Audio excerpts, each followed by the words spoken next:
Hello guys, എല്ലാവർക്കും good evening. വൈകിട്ട് എന്താ പരിപാടി എന്ന് ചോദിച്ചാൽ എന്നോട് ഹിന്ദു ഏകതാ സമ്മേളനം എന്ന് മറുപടി പറഞ്ഞ ഫാമിലിയുമായിട്ട് ഞാൻ ചെന്നിരിക്കുന്നത് നമ്മുടെ നല്ലളം AUP സ്കൂളിൽ വെച്ചിട്ടാണ്. അവിടെ വെച്ച് ഹിന്ദു ഏകതാ സമ്മേളനം പരിപാടി ഉണ്ടായിരുന്നു. തുടക്കത്തിലേ നമ്മുടെ ഭജനയൊക്കെ ആയപ്പോൾ ഞാൻ വിചാരിച്ചു ഇത് ബോറൻ പരിപാടിയായിരിക്കുന്നു. ഉദ്ഘാടന പ്രസംഗവും ഒക്കെ ആയപ്പം നമുക്ക് ഏകദേശം പരിപാടിയുടെ മട്ട് മനസ്സിലായി. ഭഗവത്ഗീതയോടുകൂടി പരിപാടി സ്റ്റാർട്ട് ചെയ്തു. പിന്നെ ഫസ്റ്റ് ഡാൻസായിട്ട് രംഗപൂജ ആയിരുന്നു. അതും കൊള്ളാം. ആളുകളെ പിടിച്ചിരുത്താൻ ഉള്ള എന്തോ ഒന്ന് ആ ഡാൻസിനുണ്ട്. അതിനുശേഷം ആരംഭിച്ചത് നല്ല ഒരു നാടൻ പാട്ട് തന്നെയാണ്. ഒരുപോലുള്ള ഡ്രസ് കോഡുകൾ അണിഞ്ഞ് ചേച്ചിമാർ പാടിയത്. 2 കൊച്ചു മിടുക്കികളുടെ ഡാൻസ് പ്രോഗ്രാമായിരുന്നു അടുത്തത്. കാളി താണ്ഡവം എന്നുള്ള പോലെ ഒരു തീമായിരുന്നു അത്. 2 പേരും ഒന്നിനൊന്ന് നന്നായി കളിച്ചു. ഒരു വ്യത്യസ്ത തരം പരിപാടിയായിരുന്നു അടുത്തത്. കൃഷ്ണ കുചേല സൗഹൃദം വെളിപ്പെടുത്തിയ ഒരു ആക്ടിംഗ് ആയിരുന്നു അത്. എല്ലാവരുടെയും ശ്രദ്ധ സ്റ്റേജിലായിരിക്കെ ആൾക്കൂട്ടത്തിൽ നടന്നു വന്ന കുചേലനെ ആരും ശ്രദ്ധിച്ചില്ല. ആ ഒരു തീമും പുതുമ ഏറിയതായിരുന്നു. പിന്നീട് അവിടുന്ന് ഗ്രൂപ്പ് ഡാൻസ് ആയിരുന്നു. ഒരേപോലുള്ള ഡ്രസ്സുകൾ ധരിച്ച് ഒരേപോലുള്ള നൃത്തച്ചുവടുകളുമായി നമ്മുടെ ചേച്ചിമാരുടെ ഡാൻസ് ആയിരുന്നു. പിന്നീട് ഇവിടുന്ന് അങ്ങോട്ട് എല്ലാം ഡാൻസുകൾ തന്നെയായിരുന്നു.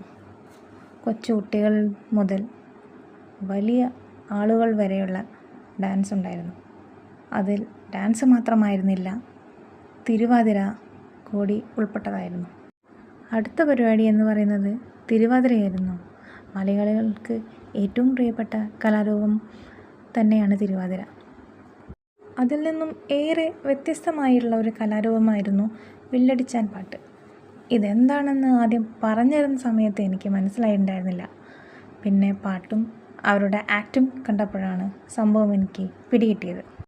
ആ കൊച്ചുകുട്ടികളുടെ എക്സ്പ്രഷൻ കാണാൻ നല്ല രസമുണ്ടായിരുന്നു. അതിനനുസരിച്ച പാട്ടും കുറച്ച് നേരം നോക്കിയിരുന്നു. പിന്നീട് അവിടുന്ന് അങ്ങോട്ട് ഒരു രക്ഷയുമില്ലാത്ത ഡാൻസ് പെർഫോമൻസ് ആയിരുന്നു. ഒരുപാട് പെൺകുട്ടികൾ കളിക്കുന്ന ഡാൻസാണ്. നല്ല തീമും അതിനനുസരിച്ച നൃത്ത ചുവടുകളും. ഒരു പരിപാടി പോലും അതിൽ മോശമെന്ന് മുദ്ര കുത്താൻ എനിക്കാവില്ല. കാരണം ഞാൻ എല്ലാ പരിപാടിയും കണ്ടിരുന്നത് നന്നായി ആസ്വദിച്ചത് എന്ന് വേണമെങ്കിൽ പറയാം. അടുത്ത പരിപാടി എന്ന് പറഞ്ഞാൽ എനിക്ക് ഏറ്റവും ഇഷ്ടപ്പെട്ട ഒരു ഡാൻസായിരുന്നു അത്. അമ്മയും 2 ഇരട്ടക്കുഞ്ഞുങ്ങളുമാണ് ഈ കലാപരിപാടി അവതരിപ്പിച്ചത്. ഭക്തിഗാനം തന്നെയാണ് പ്രമേയം. എന്നാലും ആ ചേച്ചിയുടെ ഓരോ ചലനങ്ങളും മനുഷ്യനെ അവിടെ തന്നെ ഇരുത്തിക്കുന്ന തരത്തിലുള്ള ഡാൻസായിരുന്നു. മക്കളും അതിനനുസരിച്ച് ഉള്ള നൃത്തച്ചുവടുകൾ കാഴ്ചവെച്ചപ്പോൾ സ്റ്റേജിന് കുറച്ചുകൂടി ഭംഗി കൂടി. ആ ചേച്ചിയാണെങ്കിൽ മതിമറന്നാണ് ഡാൻസ് കളിക്കുന്നത്. എന്തോ കണ്ടിരുന്നു പോയി ഞാനത്.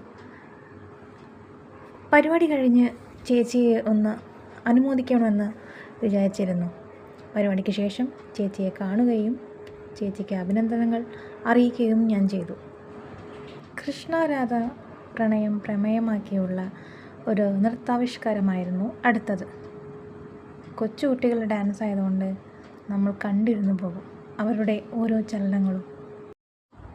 ഇതിലെ സവിശേഷത എന്ന് വെച്ചിട്ടുണ്ടെങ്കിൽ ഒരു പരിപാടി പോലും ഇതിൽ മോശമെന്നോ നമുക്ക് മുദ്ര കുത്താൻ പറ്റില്ല. എല്ലാം ഒന്നിനൊന്ന് മികച്ചതായിരുന്നു. എല്ലാം നമ്മുടെ നാട്ടിൽ തന്നെയുള്ള ആളുകളായതുകൊണ്ട് നമുക്ക് കൂടുതൽ ഇഷ്ടം തോന്നും കണ്ടിരിക്കാൻ വേണ്ടി. ഈ ഡാൻസോടുകൂടി തന്നെ ഒരുവിധം ആളുകളെല്ലാം എഴുന്നേറ്റ് പോകാൻ തുടങ്ങിയിട്ടുണ്ട്. കാരണം ഭക്ഷണത്തിനുള്ള അനൗൺസ്മെൻറ്റ് വന്നിരുന്നു. തിരക്കനുസരിച്ച് എല്ലാവരോടും ഫുഡ് കഴിക്കാനാണ് അനൗൺസ്മെൻറ്റ് വന്നിരിക്കുന്നത്. പരിപാടിയെല്ലാം ഹരമേറിയതായതുകൊണ്ട് ഞങ്ങൾ സീറ്റിൽ നിന്നും എഴുന്നേറ്റില്ല. പക്ഷേ മുൻനിരയിലുള്ള സീറ്റുകളെല്ലാം കാലിയായപ്പോൾ ഞങ്ങൾ മുന്നോട്ട് കയറിയിരുന്നു. അവസാനമായി ഉള്ള ഈ തിരുവാതിര കൂടി കഴിഞ്ഞാൽ പരിപാടി ഇവിടെ അവസാനിക്കുകയാണ്. എല്ലാ പ്രോഗ്രാമുകളും കഴിഞ്ഞതിന് ശേഷം ഈ പരിപാടി അവതരിപ്പിച്ച എല്ലാവർക്കും ഇതിൻ്റെ ഭാരവാഹികൾ ഗിഫ്റ്റും നൽകിയിരുന്നു. ഭക്ഷണത്തിന് ശേഷം എല്ലാവരോടും വിട വാങ്ങി ഞങ്ങൾ യാത്രയായി. അടുത്ത തീമിനായി വീണ്ടും കാണാം. Good night.